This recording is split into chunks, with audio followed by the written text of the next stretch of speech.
এবাৰে বাংলাদেশত যি এটা দুৰ্ভাগ্যজনক ঘটনা সংঘটিত হ'ল সেইটোৰ প্ৰতিবাদত আজি বিশ্ব হিন্দু পৰিষদ বজৰং দল নলবাৰী জিলা আৰু নলবাৰী নগৰৰ ফালৰ পৰা আমি এই প্ৰতিবাদী কাৰ্য আজি হাতত লওঁ।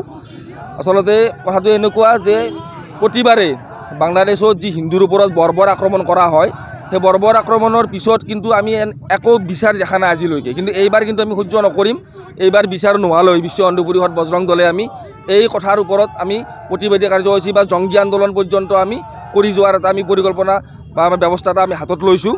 আৰু আমাৰ যি হিন্দু ব্যক্তিজনক দীপু কুমাৰ দাস নামৰ সেই দুৰ্ভগীয়া ব্যক্তিজনক যি জীৱনতে জ্বলাই দিলে, যে তেওঁক আনকি লাঠিৰে মৰিয়াই পিটাৰ পিছত তেখেতক গছত ওলোটাকৈ ওলোমাই তাক জীৱন্ত ৰূপত তেখেতক জ্বলাই দিলে। গতিকে এই কথা আমি সহ্য কৰিব নোৱাৰোঁ কোনো কাৰণত। হিন্দুৰ ওপৰত মুছলমান সন্ত্ৰাসবাদীৰ এনেকুৱা বৰ্বৰ আক্ৰমণক আমি ধিক্কাৰ দিছোঁ নলবাৰীৰ এই মজিয়াৰ পৰা। আৰু যিসকল মৌলবাদীৰ সমৰ্থকে তেওঁক মৰিয়াই মাৰিলে, তাৰপিছত তেখেতক জীৱন্ত ৰূপত জ্বলাই দিলে।